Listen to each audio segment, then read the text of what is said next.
Ce vidéo Forever, on va parler de la question de la résistance, mais d'une manière un peu particulière en ces temps de contestation sociale, puisqu'on est au printemps 2018 et on est aussi dans le cadre des 50 années de mai 68.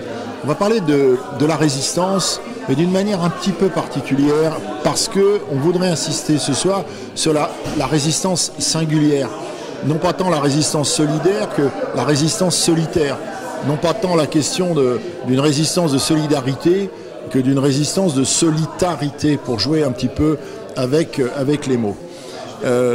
C'est très important parce qu'au fond, on a des modèles de la résistance, des grands modèles schématiques qui sont soit du côté de ce que Elias Canetti appelait masse et puissance, c'est-à-dire la puissance vient de la masse fait la puissance, soit du côté de l'idéologie romantique qui fait que on ne peut pas résister au fond à un monde de toute manière oppressif, perdu pour la culture, perdu pour l'intensité de la vie et des expériences existentielles. Donc on ne peut qu'isoler, on peut que s'isoler. Voilà, résistance solitaire d'un côté, donc radicalement solitaire, le romantisme, ou bien résistance de masse. Eh bien, on ne trouve pas notre compte ni dans une de ces formes de résistance, la masse, puisqu'on n'est pas la masse, on est des individus, chacun de nous, ni dans la solitarité radicale du romantisme, qui fait que Hölderlin est dans sa tour, par exemple, que Novalis ne sort plus que la nuit, et que finalement Delacroix peint Ovide en exil chez les Scythes, hein, par exemple. Voilà. Bon, on est aussi au monde. Et c'est de ça dont il est question ce soir, à travers les vidéos que l'on va montrer, avec une attention toute particulière au fait que la résistance, c'est une tension et un désir.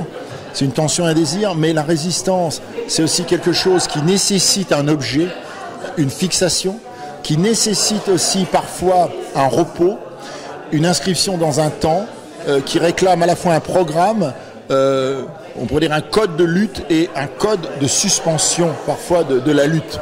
On verra ce soir que bien des artistes conçoivent la résistance comme la possibilité qu'ils peuvent s'arroger de se retrancher momentanément du monde. Non pas comme des romantiques pour qui le monde au fond est détestable ou inadapté à leur projet de vie, mais comme des gens qui au fond brusquement chercheraient un nouveau souffle, manqueraient de souffle et auraient le désir de se poser un petit peu.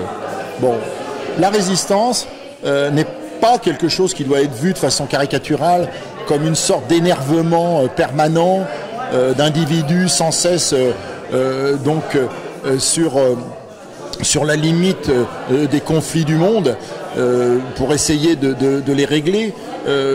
Les super-héros n'existent que dans les mythologies, que ce soit les mythologies archaïques ou les mythologies hollywoodiennes, pareillement, et ce sont des caricatures, bien évidemment. Donc, l'objectif, montrer des œuvres vidéo pour des artistes pour qui créer ne peut pas résister, ne peut pas s'incarner dans la caricature.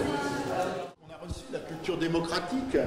La culture démocratique est une culture, en fait, du saisissement de soi, de la construction de notre propre histoire, que ça nous plaise ou non. C'est-à-dire que la démocratie, elle ne nous donne pas seulement des droits, elle nous donne aussi des devoirs, pas seulement le devoir d'être, on pourrait dire, au service d'une société, de faire société, mais le devoir d'élaborer sa propre vie au bénéfice de l'accroissement de la démocratie elle-même, hein, si vous voulez. Bon.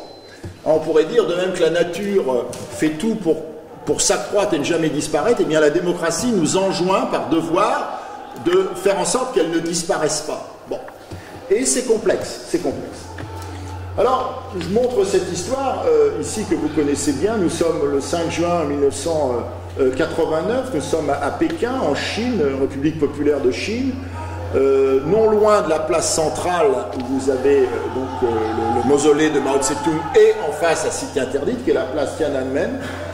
Et au moment où des étudiants chinois se sont réunis en très grand nombre pour demander en quelque sorte la possibilité d'une expression libre et démocratique en Chine pour la jeunesse qu'ils représentent, eh bien des chars apparaissent, l'armée populaire de Chine donc est sommée par le pouvoir étatique donc de s'acheminer vers cette place et vraisemblablement pour écraser cette révolte démocratique.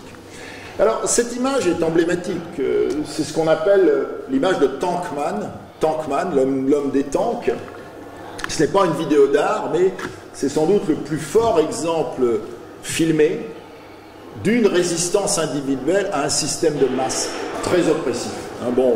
D'un côté, vous avez l'armée populaire, donc l'armée du peuple, chinoise, obéissant aveuglément au pouvoir du parti unique, le parti communiste chinois, le PCC. Et puis de l'autre côté, vous avez cet individu qui, mis en face de cette colonne de chars, tout d'un coup, décide de l'arrêter. Il hésite, il se met devant, il monte sur les chars, il enguirlande les pilotes de chars en disant « Mais qu'est-ce que vous allez faire? Vous n'allez quand même pas aller tuer ces gens qui ont votre âge, ces jeunes. » Ce qui va se passer le lendemain, vous savez très bien. Il y aura près de 1700 morts sur la place Tiananmen, donc, ce qui est une tâche évidemment énorme, ineffaçable, donc sur l'histoire de la Chine contemporaine. Action folle, formidablement risquée, puisque cet individu, à un moment donné, va être emmené par d'autres personnes, en disant bon, tu te calmes, mais il sera ensuite arrêté, il va disparaître et il sera vraisemblablement exécuté.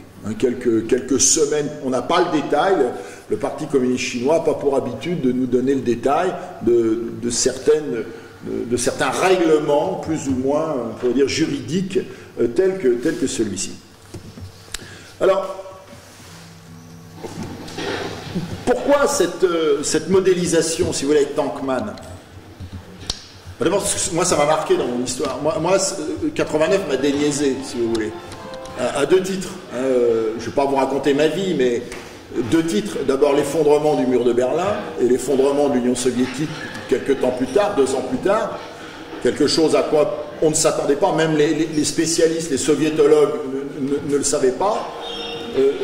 D'une part, donc, et puis Tiananmen, bien sûr, cette violence inouïe de la puissance d'État exercée contre des gens jeunes, qui auraient pu être mes petits frères, si vous voulez. Alors, pourquoi cette modélisation mentale de la résistance singulière? Parce que nous avons en tête des images de la résistance singulière, et ces images, souvent, sont des caricatures. Elles sont véhiculées par, justement, le pouvoir totalitaire, où ce qui, dans le pouvoir, va vers la totalité. Vous remarquerez que plus les pouvoirs sont totalitaires, plus ces pouvoirs aiment les héros solitaires. Ce qui est très paradoxal, même dans l'idéologie communiste, dans le cinéma communiste, vous avez toujours, évidemment, la masse qui agit, mais il faut toujours qu'il y ait un leader. Il y a toujours un leader, une sorte de héros qui accomplit le premier sa révolution copernicienne, qui est la révolution, évidemment, du soulèvement, la révolution de la résistance. Bon. Un de ces grands clichés dans le monde occidental, c'est celui qui nous est montré par ces jeux vidéo du type, celui-là s'appelle The Last of Us, le dernier d'entre nous, vous voyez, sorte de fantasme, voilà, je serai le dernier à combattre, mais je combattrai, etc., pour sauver le monde. Bon, vous savez que toute la rhétorique hollywoodienne dégorge, je pourrais presque dire dégueule de cette figure du héros providentiel, qui est une sorte de parallèle à celle de l'homme politique providentiel, une sorte de réactualisation du mythe christique, au fond, du salut, à travers, en particulier, les véhicules à travers les films hollywoodiens, les jeux vidéo, qui jouent un rôle très, très important aujourd'hui dans la formation de la mentalité de la résistance. Bon, il y a cette idée. Donc je voulais mettre en regard un petit peu ces deux aspects. Le geste de Tankman d'un côté, et puis cette sorte d'imaginaire, cet imaginaire qui est celui des jeux vidéo nous montrant des sortes de résistants tout puissants. Alors avec l'artiste suivant, tu peux commencer. On n'est pas loin du jeu parce que c'est un artiste qui a beaucoup travaillé sur le jeu. C'est un artiste que nous vous montrons pour la première fois à Video Forever. C'est Miguel Angel Rios, qui est né en 1943 et qui continue de travailler, qui est très connu pour le type de travail que je vous montre, mais qui fait partie de ces artistes extraordinaires qui continuellement en fait explore d'autres territoires. Notamment en ce moment, il fait un travail complètement nouveau qu'il n'a jamais fait auparavant sur l'érotisme sud-américain dans l'histoire précolombienne et puis aussi en lien avec certaines drogues extraites de cactus. Cette œuvre s'appelle On the Edge et elle fait partie de toute une série d'œuvres que Rios a faites avec les toupies. Alors, vous allez peut-être me dire, mais qu'est-ce que ça a à voir avec la résistance? En fait, c'est bien sûr allégorique, c'est-à-dire que la toupie, elle résiste à sa propre mort, elle essaye de résister à sa propre mort par le mouvement. Elle résiste à la gravité. En utilisant la gravitation, elle essaye de résister à ce qui va la faire chuter, parce qu'une fois qu'une toupie est tombée, c'est fini, elle est morte.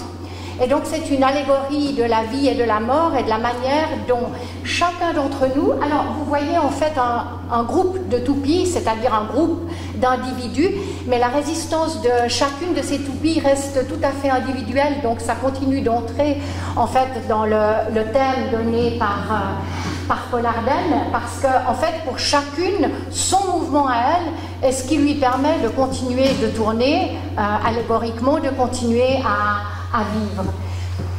De plus, contrairement à d'autres vidéos de cette série sur les toupies, qui a eu donc un très très grand succès, montré dans beaucoup de musées américains, le musée de Fine Arts à Houston, à New York aussi, c'est que vous avez les toupies blanches et les toupies noires. Donc vous avez quand même aussi comme une sorte d'affrontement qui se passe entre les blanches et les noires. Un affrontement auquel certainement Nicolas n'est pas indifférent, lui qui revient aujourd'hui même d'Afrique du Sud pour faire ce vidéo Forever, et un affrontement qui reste quelque chose de constant et à quoi on doit résister très très activement si on ne veut pas qu'en fait il perdure indéfiniment. Et donc, en plus, vous avez cette extraordinaire élégance dans le mouvement jusqu'à ce que les toupies tombent, et cette confrontation continuelle. Donc, je vous laisse regarder. Si on a, je ne crois pas qu'on arrive à monter le son aussi.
Un instant, on résiste et on est mort. La vidéo suivante est en revanche d'un artiste que vous connaissez déjà très bien et que nous avons montré à de très nombreuses reprises. En principe, on essaye d'éviter de vous remontrer les mêmes artistes, mais en l'occurrence, je trouvais que ce n'était pas possible de ne pas vous montrer Ali Kazma, puisque Ali Kazma, en 2013, lorsqu'il a fait le pavillon turc à la Biennale de Venise, a en fait donné comme thème aux 13 vidéos qu'il a montrées dans ce pavillon, le thème de résistance. Et c'est vraiment ce qu'il montrait, c'est la résistance du corps sous toutes ses manières. Et cette vidéo-ci, en fait, au dernier moment, elle faisait partie d'une série de 14. Au dernier moment, il a décidé de ne pas la montrer parce qu'elle est vraiment difficile à voir. Je me souviens qu'un jour, elle s'appelle donc scarification. Et ce que vous voyez, c'est comment on procède à la scarification. Voilà, les âmes sensibles ne regarderont pas. Je me souviens qu'un matin, à 8h30, je montrais cette vidéo à mes étudiants à Genève. Il y en a certains qui sont sortis, puis d'autres qui ont dit, s'il vous plaît, madame, vous pouvez arrêter parce qu'on se sent mal.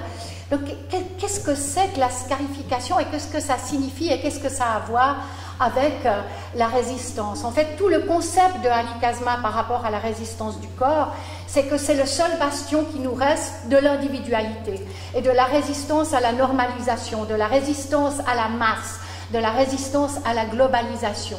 Et qu'en fait, en s'appropriant notre propre corps, eh bien, nous résistons à ça. Et il y a plein de manières de s'approprier son propre corps. Une autre de ces vidéos s'appelle Tatouage. En fait, la scarification a des origines très anciennes en Afrique, parce que le tatouage prend mal la couleur sur la peau noire.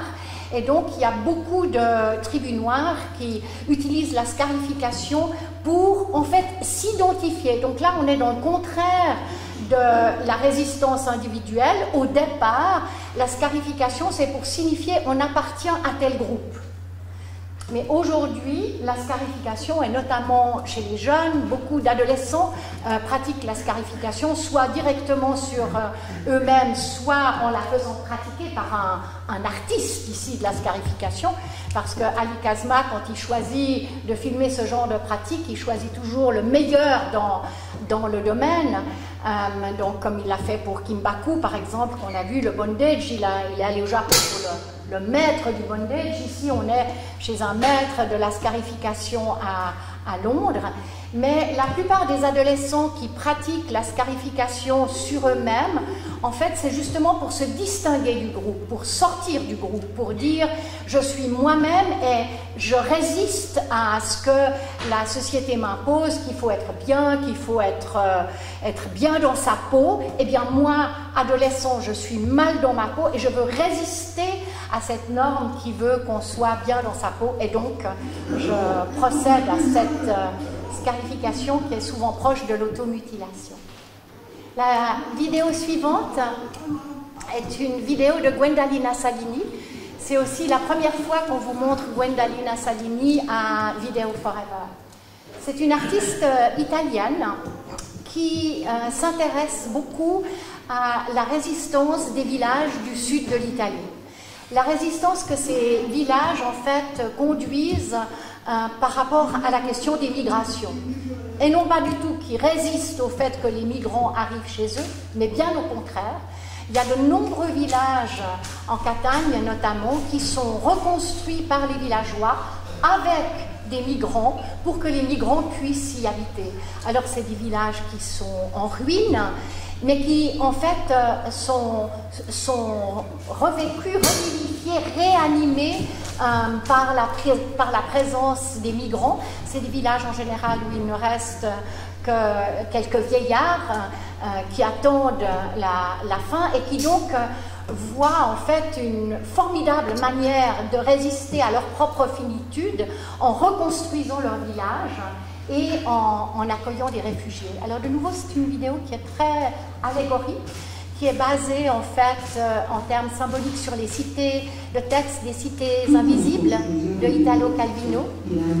Tutta la confusione di Eudossi, c'est malheureusement pas sous-titré, mais c'est tellement beau que le macchie di nero fumo, l'odore di pesce, è quanto appare nella prospettiva parziale che tu cogli.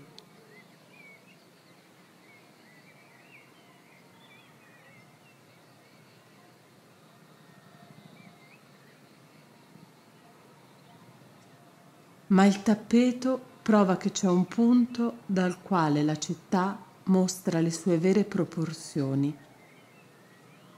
Les cités invisibles, Italo Calvino parle du tapis. Le tapis qui est en fait la demeure première, une demeure primitive. Et ici, le tapis est refait avec du sel. Et puis, il y a plein de gestes comme ça entre ces personnes qui sont présentées en fait à la fin de la vidéo, qui sont des individus qui, chacun à sa manière, en fait, résiste en étant là, en participant à la vie du village d'une manière ou d'une autre. Et c'est déjà fini. Alors, une donnée qui est importante, c'est dans la résistance, c'est l'objet qui mobilise la résistance. Et là, vous doutez bien qu'il y a une infinité, il y a toute une gamme de possibilités qui vont du sujet, bon, comme on l'a vu avec Ali Kazma, avec scarification, jusqu'à des problèmes sociaux, des problèmes plus ou moins généraux. On a un très très large spectre comme ça. La résistance doit se trouver un objet. D'une certaine façon, il n'y a pas de résistance sans objet. C'est quelque chose qui est inconcevable. Alors, ce que je vais vous montrer, c'est dans la lignée donc, de ce que Barbara vient de nous montrer, du travail de Gwendalina Salini. Donc, ce sont certains objets sur lesquels peuvent se fixer aujourd'hui des artistes qui utilisent la vidéo, parmi d'autres objets de résistance. Bon, avec une donnée, je crois qu'il faut prendre en compte, notamment dans la culture qui est la nôtre, la culture occidentale, où on voit très nettement que les fixations des résistants, des résistances sont souvent des fixations très individuelles, très narcissiques. Dans le monde occidental, le corps, et à mesure qu'on s'éloigne du noyau occidental, de la mentalité occidentale, on voit que les préoccupations deviennent beaucoup plus larges.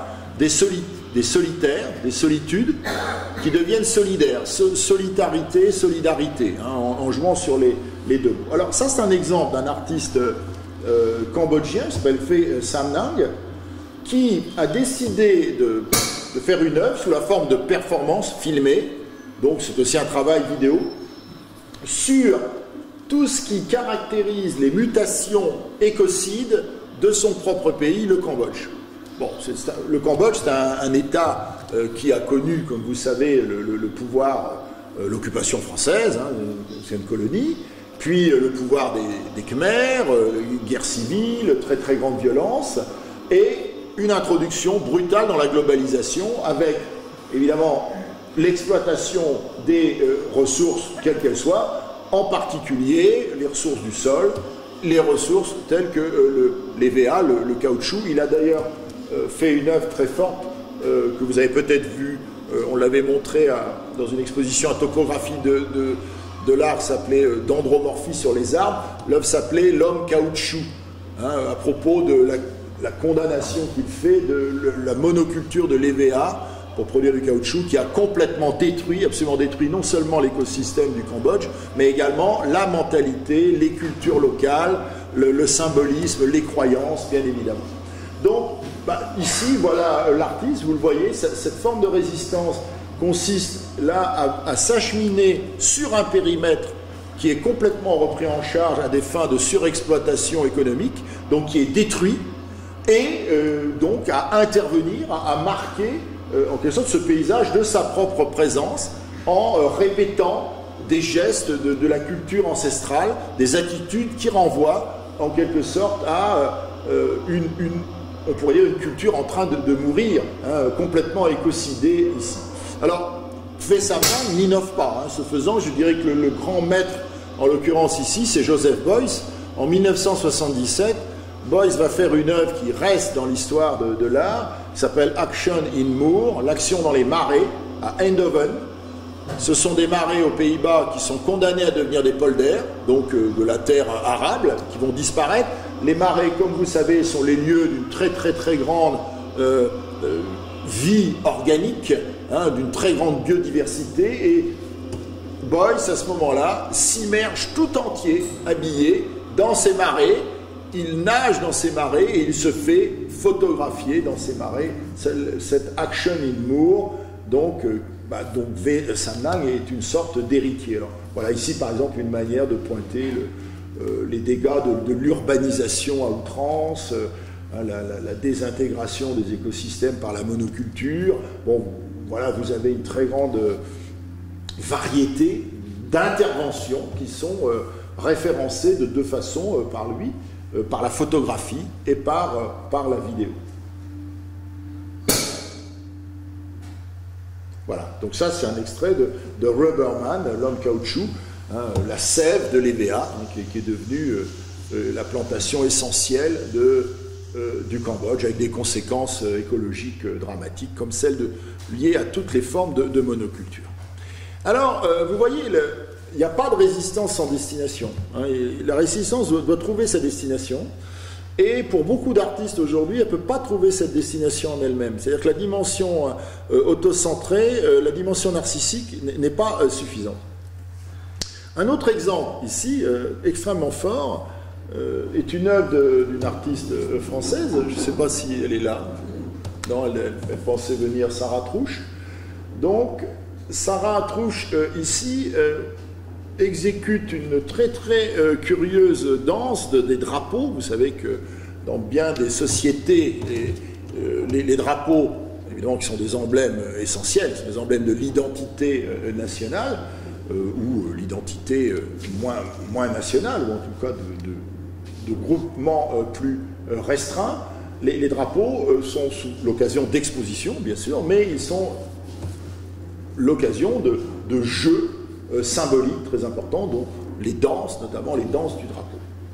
Sarah-Trouche se porte ici, dans la mer d'Aral, au Kazakhstan, ce qui est très difficile. Vous savez qu'on ne peut pas y aller comme on veut, on ne peut y aller que sous contrôle militaire, comme dans un très grand nombre de lieux d'ailleurs du Kazakhstan, puisque ce pays a été longtemps une république soviétique. On y a fait notamment un très grand nombre d'essais nucléaires qui ont abouti à détruire des régions entières, dans lesquelles on ne peut plus aller aujourd'hui, elles sont totalement contaminées. Et là, il s'agit de ce problème d'écocide que vous connaissez bien, c'est la disparition de la plus grande partie de la mer d'Aral consécutivement, sous Staline, à la mise en place d'un système d'irrigation forcené du coton, en vue de la monoculture du coton. Progressivement, les fleuves s'assèchent, la mer disparaît, et vous avez ce fameux village, dont vous avez sûrement vu des images. Il y a un cimetière de bateaux, là où les gens allaient pêcher autrefois dans la mer. Eh bien, qu'est-ce qu'il y a ? Il n'y a plus d'eau, vous avez uniquement une espèce de croûte de sable, de sel, extrêmement dangereuse, une mutation complète de l'écosystème, l'importance des vents soufrés, acides, extrêmement destructeurs. Voilà. Et donc, que fait Sarah-Trouche ici? Elle fait cette curieuse danse symbolique presque de réappropriation au fond de la mentalité des gens d'ici, donc des peuples kazakhs, une partie du peuple kazakh, en essayant de lutter, donc en maintenant la présence d'un corps bleu, comme cette eau qui a disparu, donc face à cette immensité dorénavant désolée, désertique, que vous voyez ici. Donc vous voyez, encore une fois, on parlait de Beuys avec l'Action in Moor, on a vu ce qui mobilisait Kwe Samnang, c'est la même chose, en l'occurrence ici, la résistance ne peut pas simplement viser la seule résistance du corps. Et ça, c'est un changement intéressant. On voit que progressivement, entre le moment, le 19e siècle, la modernité, où de concert avec l'affirmation de la société démocratique, le sujet doit faire valoir son propre corps comme une entité autonome et solidaire à la fois, mais en insistant sur l'autonomie, Bruce Nauman par exemple, eh bien on voit comment aujourd'hui des artistes plus jeunes n'entendent mettre leur corps qu'au service de quelque chose qui renvoie à une idée de solidarité, une idée de réflexion, de rédimation du monde, donc en oubliant la composante ici. Alors, autre œuvre aussi qui montre une certaine prise de conscience, le fait que résister est une chose, mais est-ce que l'individu peut avoir un potentiel de résistance suffisant? C'est une question qu'il faut poser. Est-ce que la résistance individualiste a de la valeur au-delà de la construction des mythes, de la personnalisation, au-delà de la construction des mythes héroïques qui renvoient au fond aux héros de tous les temps, les héros immémoriaux dont l'humanité aime se gargariser. Bon, vous savez que les plus anciennes gestes qu'on connaisse dans la culture humaine racontent l'histoire de héros, qui sont d'abord des héros divins, puis peu à peu des héros humains. Il s'agit d'une œuvre de Francis Alice assez troublante, donc Francis Alice, artiste belge, comme vous savez, vivant entre Bruxelles et notamment l'Amérique latine, mais pas seulement. L'œuvre s'appelle Moving Water from the Red Sea with Water from the Black Sea. Bon, c'est mélanger de l'eau venant de la mer Rouge avec de l'eau venant de la mer Noire. Et il s'agit d'une brève vidéo où on voit l'artiste en personne avec un seau, venir chercher de l'eau. Bon, on était à Trabzon en Turquie dans un premier temps, puis on est sur la mer Rouge avec cette espèce de volonté presque dérisoire que l'individu a ici de compenser la perte d'eau en un lieu par l'abondance de l'eau en un autre lieu. Hein, vous voyez cette espèce de travail correctif, ici solidaire, dont on voit bien les limites aussi. Alors, je pense qu'en filigrane, ce qui est très intéressant dans cette œuvre de Francis Alice, c'est qu'elle est à la fois exemplaire, elle donne l'exemple d'une nécessaire activité, d'un nécessaire geste écologique en l'occurrence, mais elle montre aussi les limites de la solidarité, en quelque sorte, par rapport à la solidarité. Alors, récemment, il y avait une exposition à la galerie Paris-Beijing à Paris consacrée à la jeune création turque. Et voici une œuvre qui m'a beaucoup frappé, qui était présentée sur 3 écrans, une sorte de grand triptyque. Donc là, évidemment, la présentation est assez pauvre, qui s'appelle Home Sweet Home, par un artiste turc né en 82, qui s'appelle Volkan Aslan. Donc il faut la voir en entier pour bien comprendre, mais qui justement incarne une sorte de résistance aussi, avec un écho beaucoup plus, on pourrait dire, brûlant que ce que l'image a priori nous indique, puisque nous sommes aujourd'hui dans une Turquie qui est celle d'Erdogan, hein, que vous connaissez, c'est-à-dire un État démocratique, enfin, ou proche de la démocratie avec Mustafa Kemal, hein, quand Kemal crée la Turquie moderne dans les années 1920, qui devient au fond une sorte de dictature, hein, suite à un coup d'État, vous vous en rappelez, une tentative de coup d'État qui a échoué, et qui s'est traduite par l'arrestation d'un très grand nombre de personnes, le renvoi, la déqualification sociale et nationale. Beaucoup de gens sont considérés comme des traîtres, ils n'ont plus le droit d'être enterrés s'ils meurent ailleurs dans le cimetière des traîtres. Enfin, tout ceci est terrible. Bon. Et cette vidéo est au fond à la fois contextuelle et immémoriale. Elle montre 2 femmes dans 2 lieux différents, 2 home sweet home. Et elle montre 2 solitudes, 2 isolements volontaires, avec cette idée que parfois la résistance ne peut pas se traduire par des actes qui sont des actes dirigés vers quelque chose qui soit l'attente d'une opérationnalité. Pourquoi? Parce que l'individu est trop faible. Il est trop faible cette fois par rapport au groupe s'il ne rencontre pas les positions du groupe. Et donc on voit dans cette vidéo, on voit ces 2 femmes, l'une sur terre ferme, dans Istanbul, et une autre sur un bateau. Donc, avec cette double réflexion sur l'échappée comme résistance. C'est-à-dire que l'idée, au fond, défendue ici très fortement, c'est que quand on ne peut plus s'échapper, en quelque sorte, eh bien, que reste-t-il? Il reste la maison, il reste le fait de refermer le cercle toujours plus étroitement sur nous-mêmes en attendant autre chose. Bon, la résistance a ses rythmes, hein, c'est une donnée qu'on oublie souvent. Elle a besoin aussi de se ressourcer, parfois elle a besoin de se guérir, parfois la résistance est blessée, elle doit en quelque sorte retrouver des forces, accepter d'être faible. Et je trouve très forte cette vidéo du simple fait qu'elle met en avant une faiblesse. Elle met en avant un abandon qui est corrélatif à toute idée de résistance.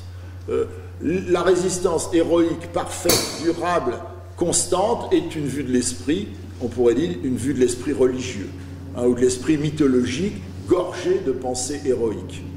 Bien évidemment, dans la réalité, ce n'est pas comme ça. Résister parfois, c'est se retirer de l'arène, momentanément. Et c'est très exactement ce qu'on voit dans ces gestes, vous voyez, ces gestes simples, ces gestes attentes, faire une réussite, ramasser quelque chose sur un tapis, bon voilà, arranger quelques plantations dans un jardin d'appartement. Et puis, vous allez voir la dernière image, fuir sur un bateau, sur le Bosphore, comme ça, en attendant qu'au fond quelque chose d'autre puisse être joué, en attendant que le corps redevienne résistant, ou que l'individualité, dans ce qu'elle affronte, puisse justement risquer le contact sans disparaître, sans se déflagrer au contact, justement.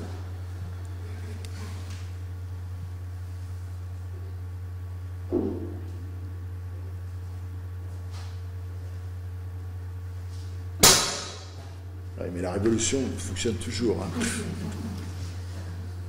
Bon, ça serait le versant, si vous voulez, en termes de résistance, de ce qu'est le repos du guerrier dans la rhétorique guerrière, quoi. À un moment donné, il faut que le combat s'arrête et il faut jouir de la fin des combats. Bon, mais parfois, il faut, en quelque sorte, la résistance s'arrête et jouir de la fin de la résistance, en attendant peut-être son incertain recommencement. Ou en attendant peut-être ce qu'on appelle aujourd'hui la convergence des luttes. Hein, vous en entendez beaucoup parler, qui se fait attendre, j'ai l'impression. Je ne sais pas si aujourd'hui il y a une convergence des luttes, je ne fais pas d'humour, je dis juste, j'ai l'impression que bon, ça se fait un petit peu attendre. Et donc ça produit des effets de solidarité comme ça, c'est-à-dire de dire, bon, est-ce que je vais à cette manifestation, est-ce que je vais encore à cette manif, est-ce que ça a du sens, est-ce que ça va prendre, etc. Bon, voilà. Est-ce qu'il ne vaut pas mieux que je me roule un pétard et puis que je le fume tranquillement dans mon coin? Oui.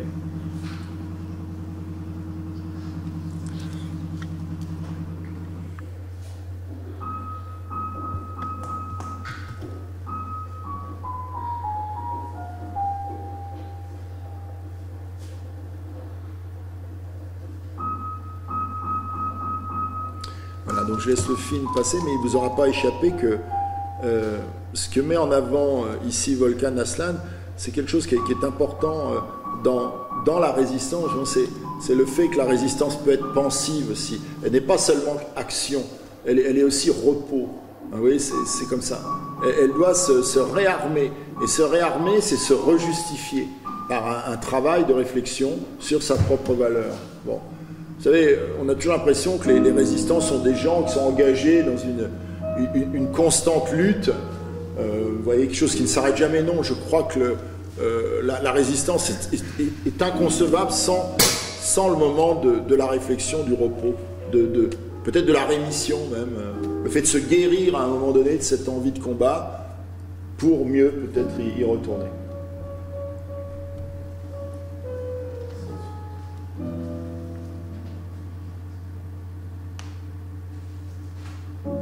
Bon, voilà. Il est clair que contextuellement, le fait que ce soit une œuvre turque, dans les conditions qui sont celles de la Turquie contemporaine, donne une densité particulière à cette œuvre.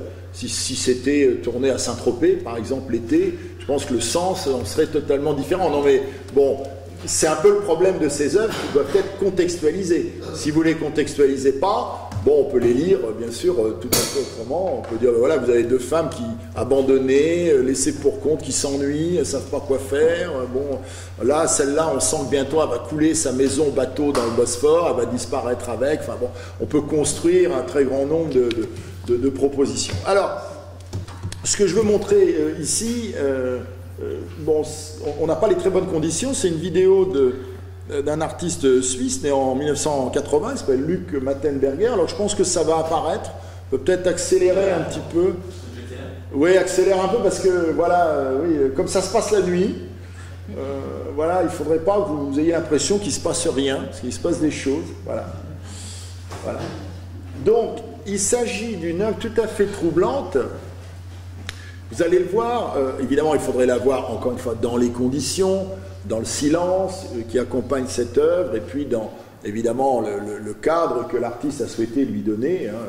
Voilà. Donc, Luc Mattenberger, artiste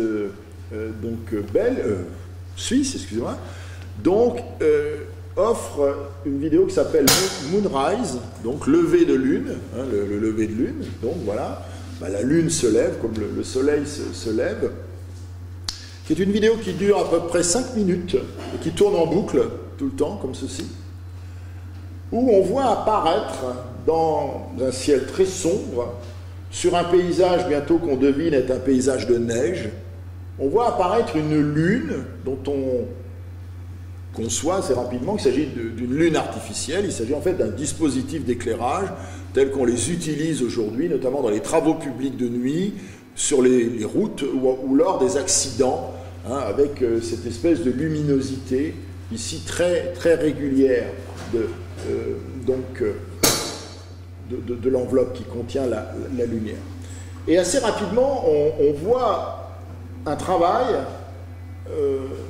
ici être exécuté par quelqu'un qui est l'artiste d'ailleurs lui-même, dont on comprend qu'il a confectionné une sorte de traîneau, donc, sur lequel cette lumière artificielle est montée, et traîneau qu'il fait avancer lui-même comme une sorte de Sisyphe, vous voyez, comme une sorte de Sisyphe, comme ça, dont l'acte de résistance consiste à continuer à faire se lever et se coucher la Lune, vous voyez, d'une façon infinie.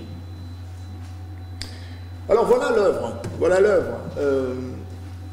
Pourquoi est-ce que, moi, quand on a préparé avec Nicolas Echinaguchia et Barbara Polla cette soirée sur les images de la résistance, pourquoi cette œuvre-là?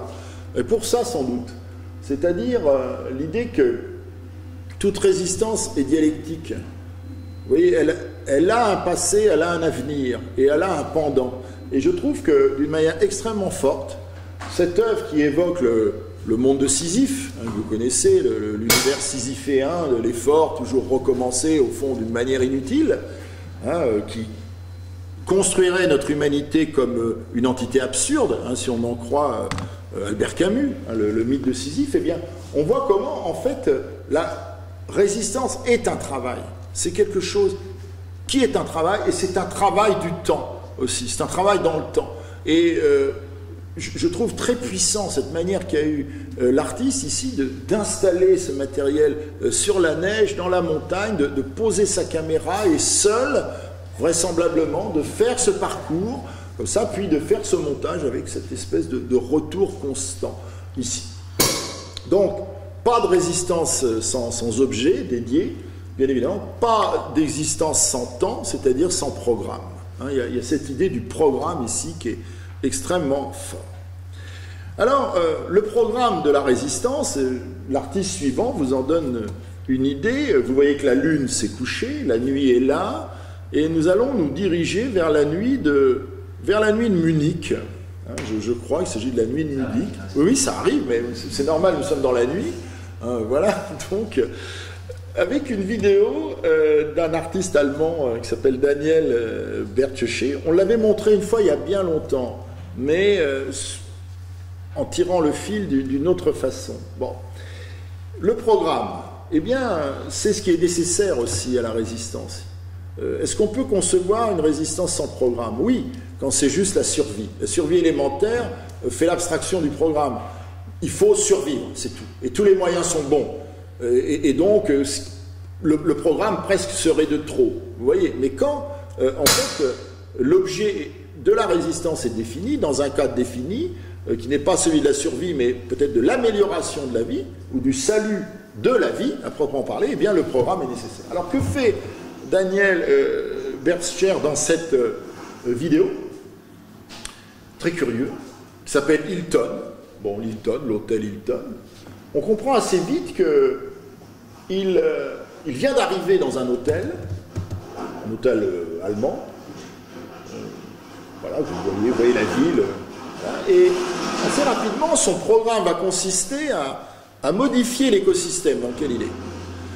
Cet écosystème, qu'est-ce que c'est? C'est le monde urbain, c'est la grande ville, la métropole, c'est un univers complètement aseptisé, l'hôtel, l'air conditionné, on pourrait dire l'abstention du fait naturel. Il n'y a plus de nature sauvage dans ce lieu. Et donc le programme de résistance ici de Daniel Bertscher, c'est de reconstituer un état de nature dans un lieu d'où tout élément naturel a disparu. Dans un lieu devenu, comme on dit, complètement anthropique, comme on les connaît bien. Vous savez très bien que la plupart des lieux humains aujourd'hui sont anthropiques, c'est-à-dire il n'y a plus de nature, ou quand il y a une nature, c'est une nature construite, élaborée par l'homme. Bon, si vous allez par exemple à la Défense, il n'y a plus de nature du tout, ça n'existe plus.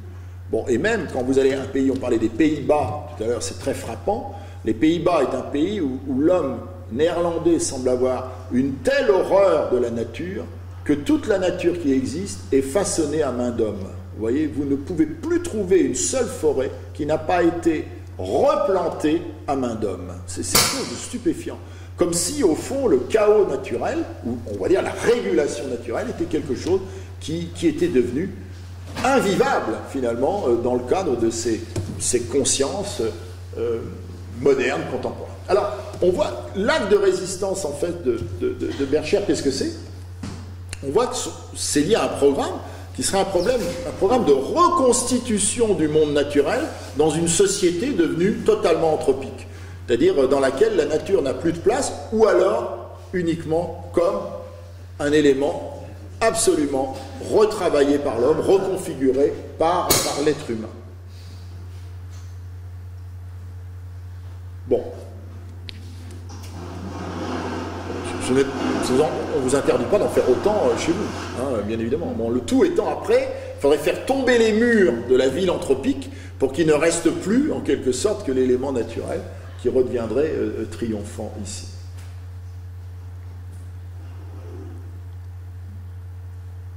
Bon, je n'ai pas besoin de vous dire qu'on travaille beaucoup sur le second degré de sens, hein, ici, ça va de soi, mais bon, c'est une manière de dire que si on ne peut pas lutter seul avec efficacité, donc en termes opérationnels, on peut parfois lutter seul en jouant de la représentation symbolique, en diffusant ce que l'on fait, en l'occurrence ici, une œuvre d'art, une vidéo, et donc amener à des prises de conscience donc sur la fragilité des écosystèmes et sur ce qui est devenu la réalité de la vie anthropique contemporaine.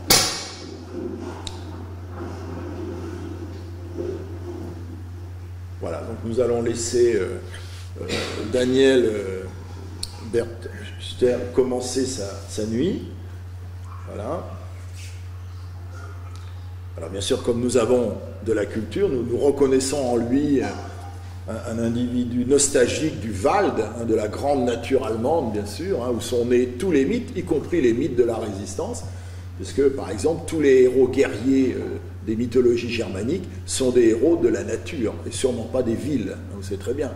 Hein, les villes sont des lieux de corruption, mais il n'y a rien à gagner d'intéressant, héroïquement parlant, résistantiellement parlant, dans les villes. Hein, tout se passe dans l'univers sombre de la nature.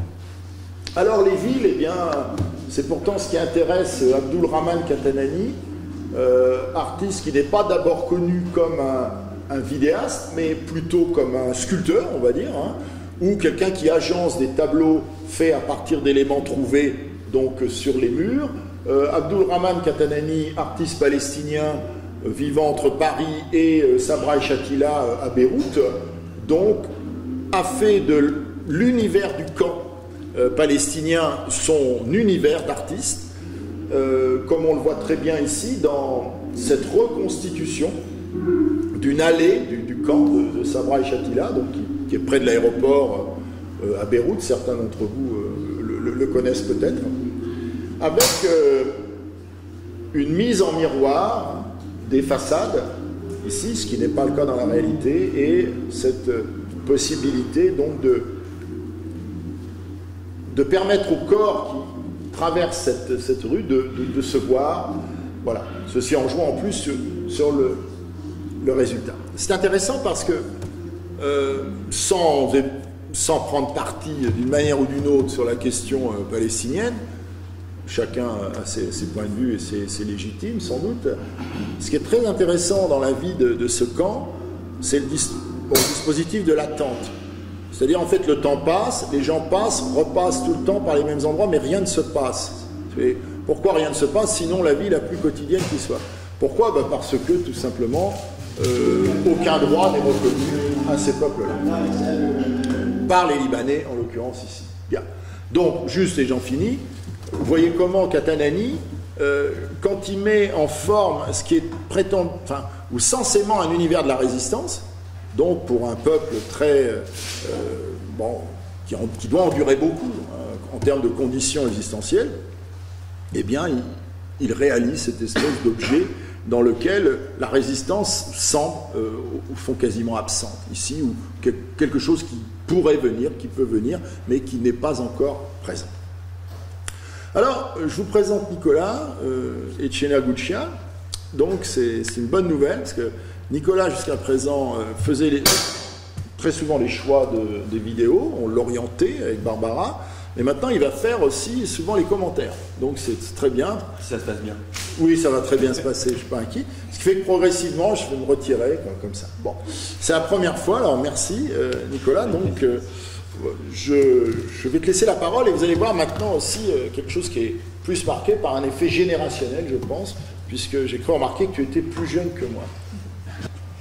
Donc, c'est une artiste qui s'appelle Alicia Mercy. Et donc, c'est une artiste activiste des nouveaux médias qui est née à Montréal, originaire d'une famille du Liban et de France. Et il y a quelques années, elle a décidé de déménager et elle est allée vivre en Israël, où avec ses propres mots, elle appelle ça la Palestine occupée, comme beaucoup. Et elle voulait y aller pour déconstruire les structures politiques et sociales qu'on lui avait apprises précédemment. Donc la vidéo s'appelle Nobody Owns the Sea. Donc la mer n'appartient à personne. Où on voit, vous allez bientôt les voir, deux jeunes Palestiniens qui parlent assez ouvertement, avec beaucoup d'humour, de leur vie de résistance, leur vision du conflit avec l'armée israélienne. Et donc on pourrait rapprocher cette vidéo de celle d'Abdul Rahman Katani qu'on a vu juste avant, mais qui n'est pas vraiment la même chose, parce que déjà le positionnement de l'artiste est totalement différent. Les images digitales qu'elle glane sur Internet, elles glissent un peu sur l'image des deux jeunes hommes qui parlent, et leur utilisation a pour effet de confronter donc, la cause palestinienne à la dimension très abstraite que cette lutte elle a pu prendre dans les pays occidentaux. Et donc l'artiste, comme beaucoup d'artistes d'ailleurs, truque une réalité pour que celle-ci gagne en puissance. Et donc si vous pouvez monter un peu.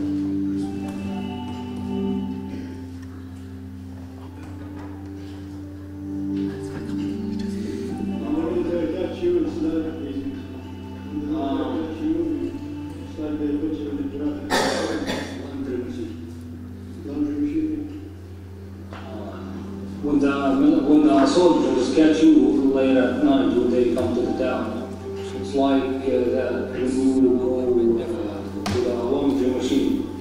But it's a little bit different because it's you, the rules, and it's you, the laundry, and the soldiers are the machine. They lead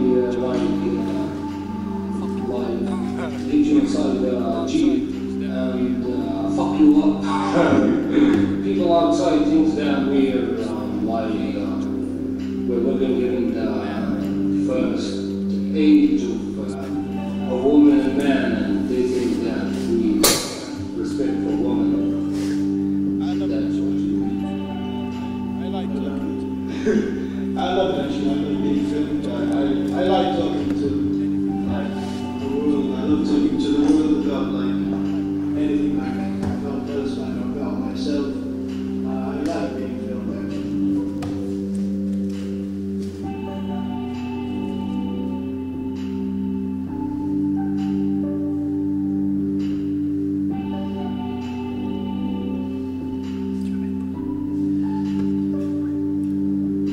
Et donc la deuxième artiste dont on va montrer les travaux, c'est une artiste qui s'appelle Tabitha Rezer. Donc c'est une activiste, une chercheuse, une twerkeuse, une professeure de yoga, franco-guyano-danoise. Et en fait, elle est passée par le Mozambique et elle travaille maintenant à Johannesburg, donc en Afrique du Sud. Et c'est une artiste qui s'interroge sur ce monde internet qu'on dit sans frontières, qu'on dit totalement libre. Et elle se pose une question, c'est comment les institutions, la culture dominante et la cyber-réalité influencent nos esprits et nos corps.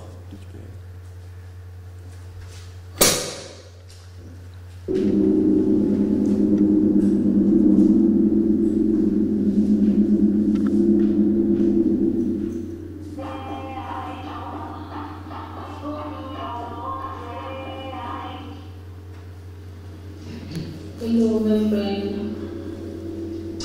I'm good, and you? Oh, actually, I'm not good. Yes, this internet thing, this Facebook thing, yes, you know. No, my friend, it's like I've posted something about the white people saying that they should give our land back, you know. Yes. And they banned me from Facebook. Can you believe it? En fait, vous allez le voir, pour elle, Internet, c'est le reflet des sociétés qui ont créé Internet. Et donc pour elle, Internet, c'est raciste, c'est imbriqué avec le capitalisme, et ça devient forcément un espace de surveillance, de contrôle, un espace répressif. Et une échelle interne, de par le contenu d'Internet, c'est principalement un flux des pays occidentaux, en majorité anglophones, vers le reste du monde. Et donc en fait, elle s'interroge, donc là vous voyez avec les recherches Google, elle s'interroge sur les conséquences de ce constat, et elle ambitionne de décoloniser le cyberespace, c'est comme ça qu'elle appelle ça, et je vais la citer parce que vous comprendrez mieux. Si on regarde légalement, juridiquement, on est dans des sociétés dites démocratiques ou post-coloniales. Le souci est que le monde post-colonial a internalisé les idéologies du monde colonial, ce qui veut dire que toutes les hiérarchies amenées par l'entreprise coloniale de race, de culture, de genre, de système de pensée perdurent, notamment à travers le cyberespace. Donc cette vidéo, là, vous voyez, elle s'appelle Deep Down Tidal. C'est un raz-de-marée très profond, je crois. Et donc c'est un peu une sorte de chaos informatif, comme beaucoup de ces vidéos à elle, où elle détourne en fait les codes du web et elle répond à des sous-cultures d'Internet. Et Internet, c'est un peu la matière à partir de laquelle elle crée ses vidéos, mais c'est aussi le sujet du discours politique qu'elle y développe. Et donc l'esthétique, vous le verrez, c'est d'autant plus le cas dans la vidéo d'après, elle s'apparente à la culture de YouTube, de Facebook, de Tumblr, de GIF, du LOL un peu, mais elle y insère une dimension assez ironique et une dimension politique très importante, avec l'idée de mener une lutte globale en se positionnant de manière très locale en fait. C'est une idée difficile à mettre en place parce que les identifications, elles changent toujours, elles se transforment et qu'elles peuvent être travaillées par des forces politiques et économiques extérieures. Et donc la résistance de Tabitha Rezer, elle prend aussi des formes concrètes où là par exemple depuis 2015 en Afrique du Sud, elle développe avec des ingénieurs et avec d'autres artistes un forum sur le Deep Web pour organiser une résistance contre ce qu'elle appelle la suprématie blanche, ce qui est toujours le cas en Afrique du Sud. Nations that marginalize local cultures, languages, habits, values, and lifestyles in favor of Eurocentric knowledge. Many countries in the global south have become electronic colonies that have frustrated information generated by the world. Under the guise of globalization, the information revolution has become big and cultural.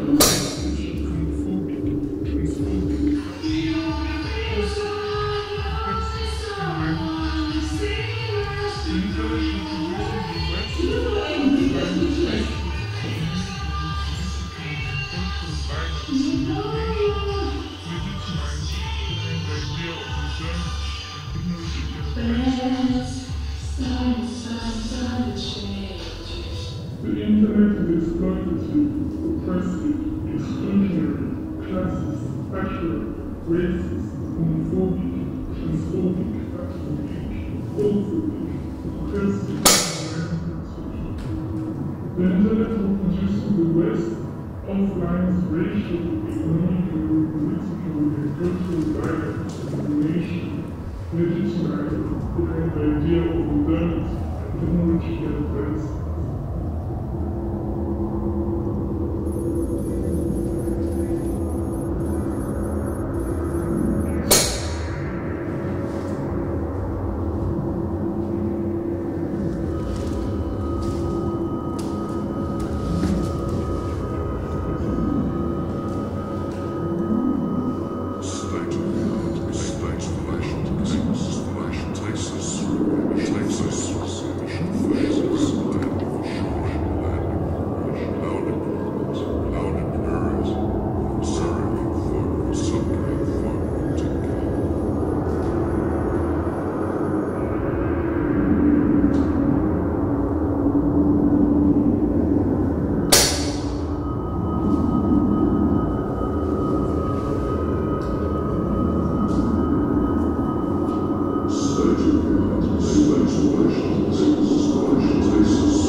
la dernière vidéo que je vais présenter, c'est toujours une vidéo de Tabitha Rezer, qui sera un peu plus légère quand même, et qui a une esthétique d'autant plus surprenante que celle qu'on vient de voir. Donc la vidéo s'appelle As for Sale, donc un cul à vendre.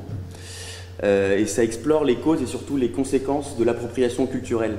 Et c'est un thème qui est cher à bon nombre d'artistes assez jeunes, pour la plupart, parce que l'appropriation culturelle, ça reflète souvent, même toujours, un déséquilibre de pouvoir. Donc dans cette vidéo, on parle de twerk. Donc tu peux y aller. Je ne sais pas si vous connaissez le twerk, vous allez découvrir. Oh my God, Becky, look at her back. It is so big. She looks like one of those rap guys' girlfriends. Who understand rap guys' girlfriends? They only talk to her because she looks like a total prostitute. And I mean, her back is so big. She's so round out there. Round. She's just so. I like beef. I like beef. I like beef. I like beef.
But this one, wow. That's all I have to say. Wow. That's all I have to say. Wow. Where do you get all these videos? Donc en fait le twerk, là on n'a pas vraiment une définition, mais c'est une pratique qui vient d'anciennes danses traditionnelles africaines et de rituels de fertilité. Et les savoirs derrière ces mouvements, ils ont souvent été perdus lors du commerce triangulaire en fait. Et ils ont été réappropriés après par la culture hip-hop et bounce dans les années 90. Et après, en ce moment, par la culture pop américaine, surtout blanche. Et donc le twerk, comme on l'a vu un peu avec les réactions des hommes qu'elle interviewe, c'est perçu par certaines féministes aussi, mais par le grand public comme quelque chose de dévalorisant, de honteux pour la femme, comme une nouvelle forme un peu de chosification du corps de la femme. Et pour résister à ce sentiment diffus que tout ce qui peut venir et tout ce qui vient de la culture noire est soit violent, soit ghetto, soit hypersexualisé, il y a beaucoup d'artistes, dont Tabitha Rezer fait partie, qui tentent de redonner des connaissances sur ces sujets avec leur esthétique propre. Et vu que l'histoire, elle offre aucune authenticité, que c'est toujours une sorte de mise en récit de la subjectivité et des histoires de quelqu'un, l'artiste là, elle rentre dans vraiment le cadre flottant et tente de retourner vers le passé par le biais des histoires, de la mémoire et de ses désirs. Donc avec Tabitha Rezer, c'est créer, c'est résister, mais maintenant twerker, c'est aussi résister.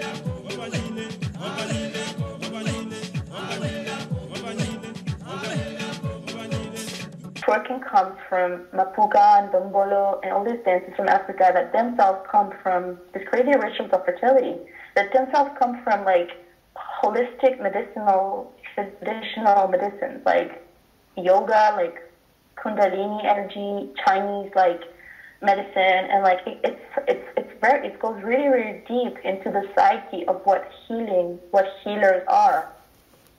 It has to do with meditation. It has to do with connecting to the greater self, and like the goddess that is in each one of us.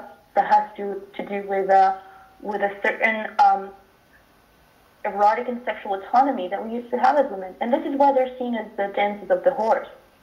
Because in people's head, they're still linked to like the whores and the witches, you know, these women that didn't depend on the husband, they didn't depend on the father, they didn't depend on anybody. It's chronic for women, and it's even more chronic for Black women, you know, that feeling of being stranded and strained from your own body, that it doesn't belong to you. You know, if you have this booty, it's so big, and like, you know, it basically stops belonging to you, because everybody's like either looking at it or commenting it, or like, you know, so it's like definitely a place where you establish ownership over your own. On voulait donc terminer avec Frank Smith. Et d'ailleurs, je vais te laisser présenter les 50 plus 1 ciné-tracts. J'en dis juste quelques mots parce que je suis trop fière d'avoir pu les présenter en fait pour la première fois, les 50 plus 1 à Genève, au centre de la photographie. La nuit du 10 mai, qui était donc l'anniversaire de la première nuit de révolte à Nanterre. Et donc, même si c'est le 15 mai, l'anniversaire des premiers ciné-tracts. Et donc, pour 2018, Frank Smith a conçu, au cours de ces 3 dernières années, 50 plus 1 ciné-tract, 50 pour l'anniversaire de 50 ans, plus 1 puisqu'on est dans la 51e année, vraiment dans la tradition des ciné-tracts historiques que vous pouvez voir ici, qui sont d'ailleurs tout à fait remarquables. Donc dans cette tradition-là, mais en incluant le son, en incluant la voix. D'ailleurs, quand on regardera les 2 ciné-tracts que nous avons sélectionnés parmi les 50 plus 1, on va juste les écouter, puisqu'il y a justement le son. Et puis par rapport au côté vraiment hyper contemporain de ce que nous a montré Nicolas, on va revenir un tout petit peu en arrière, mais toujours très présent avec nous, avec Deleuze notamment. Mais ça serait intéressant que tu nous dises 2 mots. Je pense que tout le monde serait très heureux d'entendre dire quelques mots sur les ciné-tracts. Et puis aussi rappeler que ce week-end...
C'est prolonger ce travail avec les outils d'aujourd'hui, donc des images qui circulent de partout. On est assailli par toutes sortes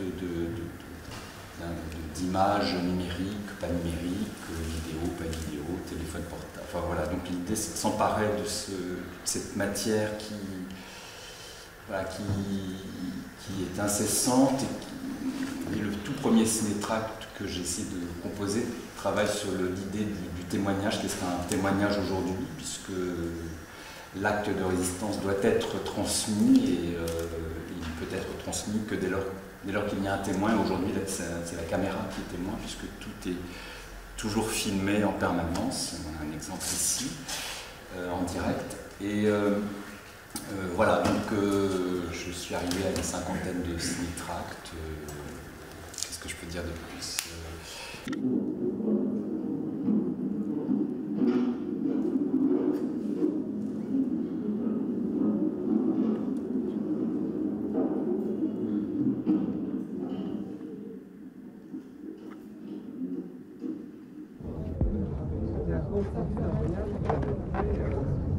tout petit peu n'importe quoi là.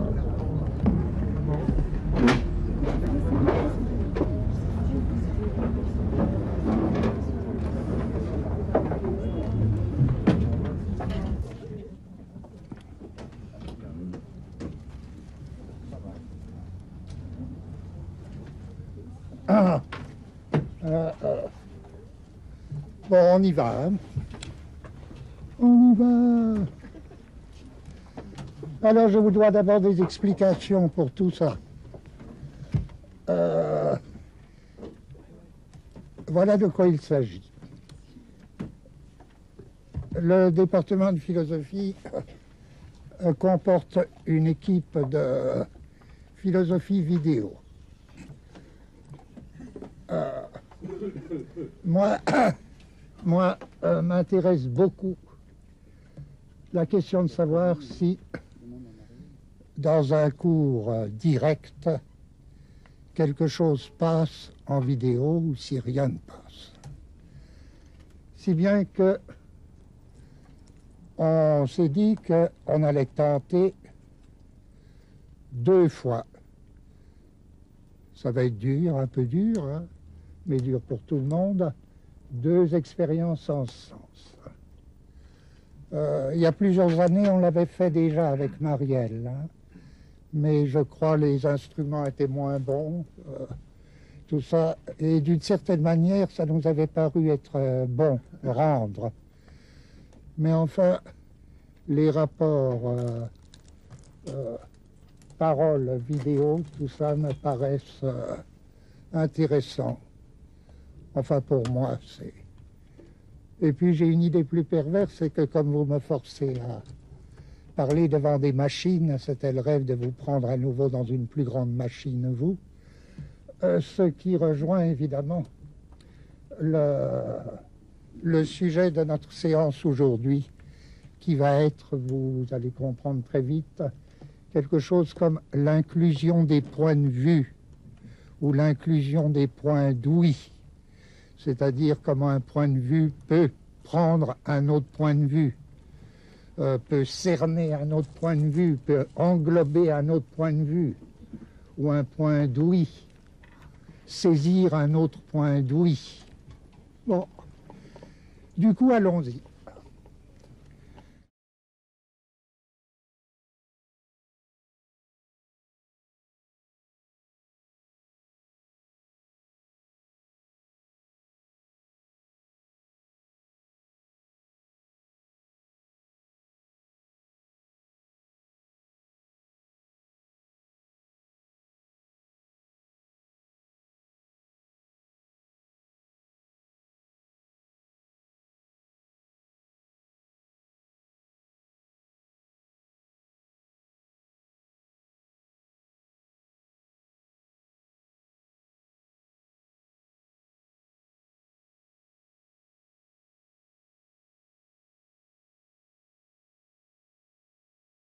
On voudrait revivre,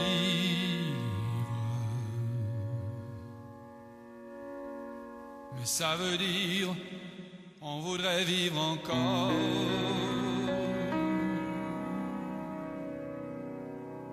La même chose.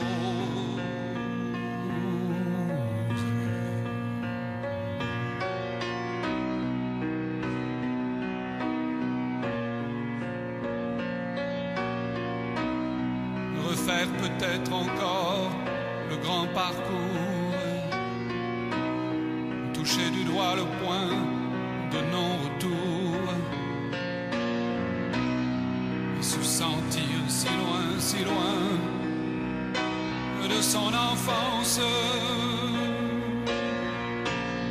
En même temps qu'on a froid, qu'on pleure, quand même on pense que si le ciel nous laisse, on voudra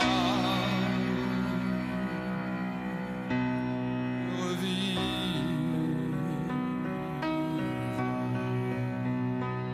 Ça signifie on voudra vivre encore la même chose. Le temps n'est pas venu qu'on se repose.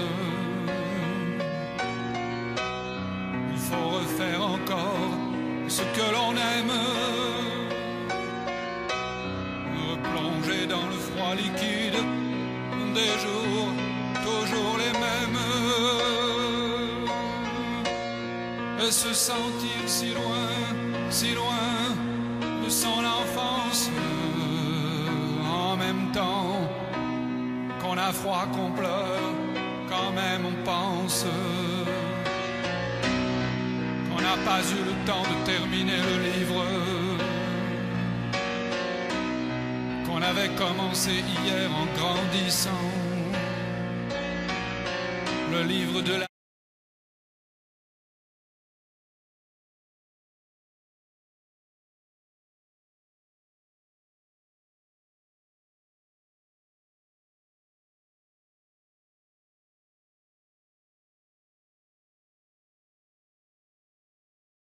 de résistance. Voilà, merci à tous. Voilà, et bel été pour ceux qu'on ne reverra pas. Il y a ici un petit programme dans le cadre de l'exposition, donc Talking About Revolution. On aura l'occasion peut-être de se revoir. Il y a une performance d'un des artistes, Shadi Al-Zavi, qui est exactement le 31 dans le cadre du parcours Saint-Germain, c'est ça. Et puis le 2 et le 9 juin, il y a des rencontres, une autour de l'émergence, le 2 juin en art, et le 9 autour de la censure, la question de la censure. Voilà, merci à vous, merci d'être venus.